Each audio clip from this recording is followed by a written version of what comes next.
Hello everyone, welcome to Global Government News. This is actually part 4 for today, June 25th, 2012, although you probably won't be able to see it till tomorrow whenever my internet allows it to go through.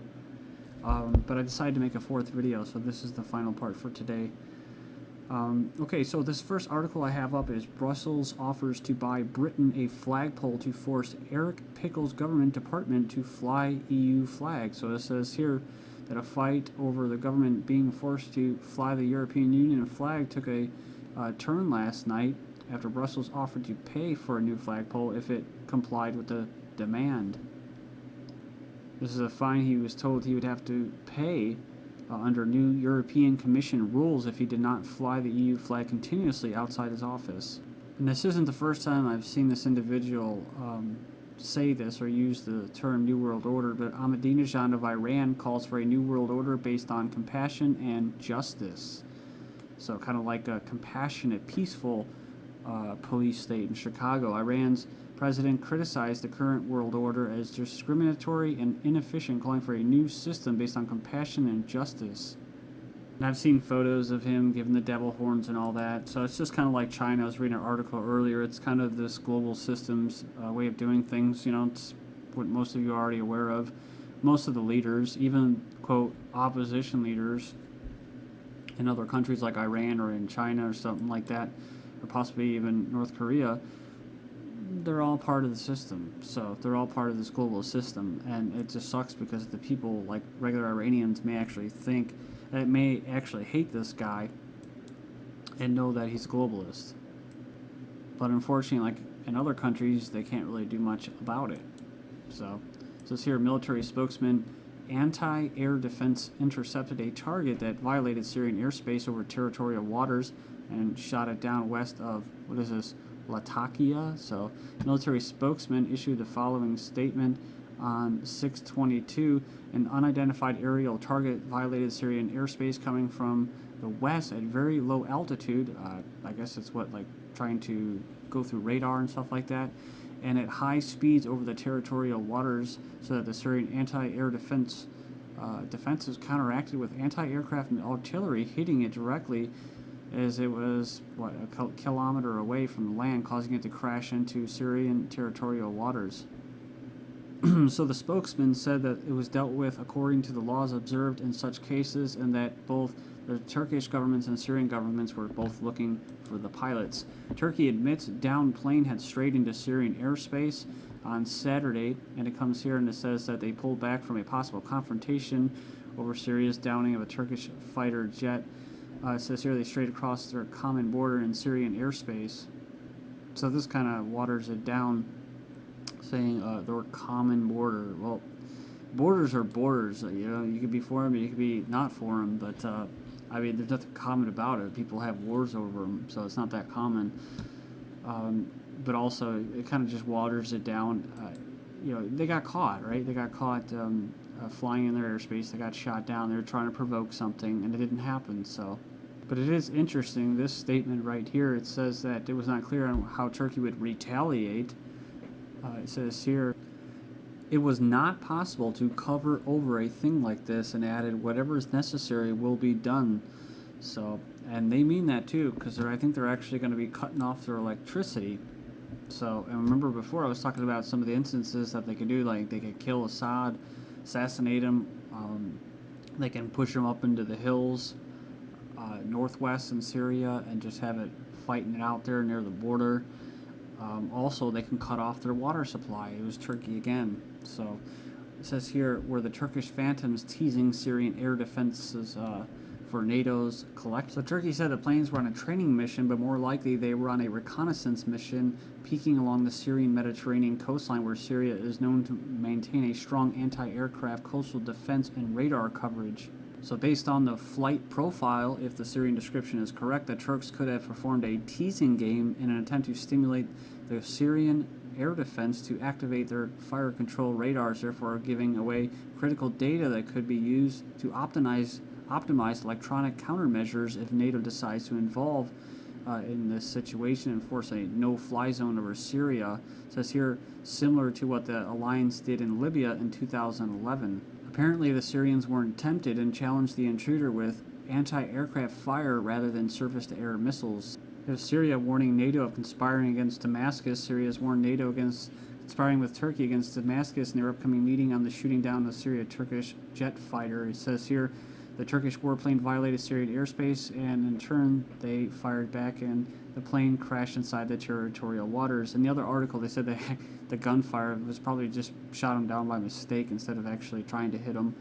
So it was just luck, adding that Syria is committed to good neighborly relations with Turkey, and that the side which has damaged bilateral relations between the two countries is not Damascus.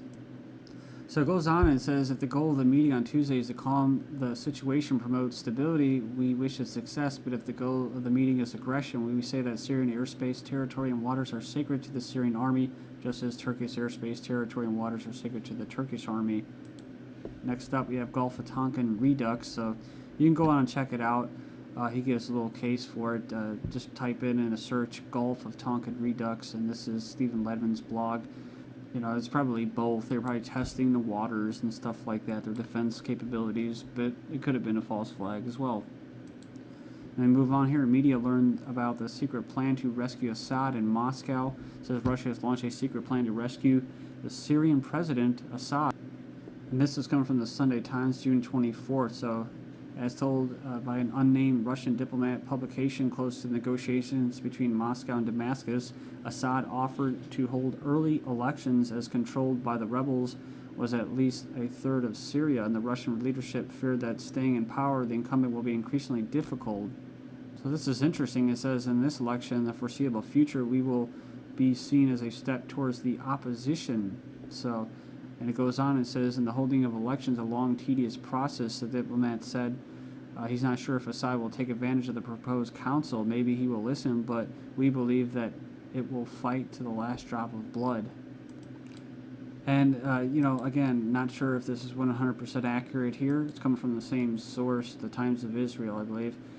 3 more Syrian pilots defect to Jordan. Defections from Air Force normally fiercely loyal to Assad have been seen as a sign of fraying allegiances. But if you remember me covering an article before where it said that there's going to be defectors, they're going to be mostly, Sunni factions, and that the most fierce ones that are close to them are Shiite, so, and they're not going anywhere. It says here, Saudi Arabia plans to fund Syria rebel army. Well, this is kind of interesting because they're already funneling weapons to them. They're taking the funds and giving them to them. But I guess now, just like the CIA confirming what we were saying, which is they're arming the rebels, now Saudi Arabia is coming out and saying that they're actually doing the same thing. So, but they're gonna do it, in quotes. U.S. congratulates the new Egyptian president or leader, but denies supporting him. It goes on here, and it says that the longtime U.S. ally Mubarak then endorsed the military junta, then replaced him on an interim basis before eventually slamming them for arresting U.S. NGO workers trying to swing the parliamentary election for pro-U.S. parties. But now U.S. officials are in the position of offering official congratulations to the president-elect Mohamed Morsi, while making sure every statement includes demands for him to accept the Egypt-Israel treaty exactly as written with no charges. Despite Dr. Morsi's U.S. background, receiving his Ph.D. from the USC and teaching at California State Northridge for years before returning to Egypt, he is far from the preferred candidate of the United States. In recent history, the U.S. has shown a strong preference for military leaders who can be bought off with hefty pledges of aid over elected officials whose agendas may differ from theirs. Takbir! Takbir! Takbir! تكبير تكبير تكون عاصمتنا ليست القاهرة ولا مكة ولا المدينة وإنما القدس إن شاء الله وسيكون هتافنا على القدس رايحين شهداء بالملايين على القدس رايحين شهداء بالملايين على القدس رايحين شهداء بالملايين على القدس رايحين شهداء بالملايين على القدس رايحين شهداء بالملايين. Morsi victory in Egypt. Presidential election worries Israel. The victory of the Muslim Brotherhood candidate in Egypt has caused concern in Israel, with media and officials warning of a difficult and vague future for Tel Aviv. The Israeli media have described Morsi's victory as a dangerous development for Tel Aviv, Former Israeli defense minister told public radio on Monday that Egypt would now be led by a man who has never hidden his hostility towards Israel. And he goes on here, he says, we must seek dialogue with the Islamists and at the same time be prepared for war. But I caught a blurb earlier about this individual working for NASA, and then, you know, in order to be a part of NASA, you have to be a citizen and stuff like that. So, you know, with that, and then Muslim Brotherhood being kind of a Western proxy, who knows? You know, to me, it just seems like anything that happens because it's been authorized to happen, right? So, you know, this could just help build up the framework for, you know, the Israeli expansion. In other words, create the template, the environment, and the opposition. So, order out of chaos. U.S. and Israel to hold largest ever joint military exercise. So, that's right. Remember, Israel is worried of this Egyptian election. So, what? U.S. and Israel to hold largest ever joint military exercise. There's been troops over there, I think a couple thousand, 3,000, at least for a couple months. Reportedly, it says here, focusing on stopping ballistic missiles and featuring thousands of soldiers, the October drill will simulate simultaneous rocket fire from Syria and Iran. And, you know, this could be an October surprise right before the election. So there was actually a big meeting going on in Russia with all the world powers that nobody really heard of. But we came across this article, and I'm only including it because of this. It's just kind of builds this argument that there really is no separation or anything. Putin arrives in Israel to discuss West standoff with Iran. And yeah, it was just kind of weird because Putin was just saying all this stuff. Putin calls Holocaust the darkest, most shameful chapter in human history, saying that you can't rewrite history and stuff like that. But maybe it was just lip service. Then moving to Asia, U.S. reconstructs former military bases across the Asia-Pacific. Bases left in World War II or after the Vietnam War era are now being refurbished and put to use in a broader anti-China surge in the region. So the Obama regime is continuing a strategic pivot to the Asia-Pacific region and now trying to cultivate renewed relationships with countries in a bid to further expand the amount of U.S. military bases throughout the region. So you have Australia right here. Bases, it doesn't say, but they do have, I think they're trying to create the first U.S. base, but they definitely have U.S. forces there and stuff like that, and they're training with them. Personnel, 178. And it says here, Guam, 2 bases. Personnel, I've been there. It's actually a cool little island, but they're very, very impoverished and poor. The people, of course, right? That's everywhere you go, because they had to build the shopping malls. And it says here, Singapore, 1 base, 157 personnel. Thailand, 162 personnel, no bases. South Korea, 12 bases. They don't say the personnel. Philippines, 182 personnel. They don't say the bases. And then Japan, 17 bases, personnel, 40,000.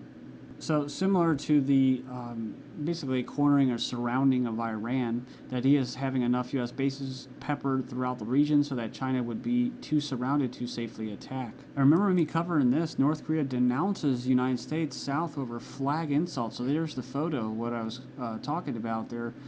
It says here, during the U.S.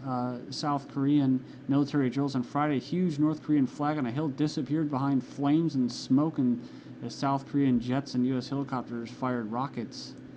So it says here that North Korea's foreign ministry said in a statement, it is an extremely grave military action and politically motivated provocation to fire live bullets and shells at the flag of a sovereign state without declaration of war. The U.S. and South Korea have conducted numerous massive joint naval and aerial drills in the waters east of the Korean Peninsula.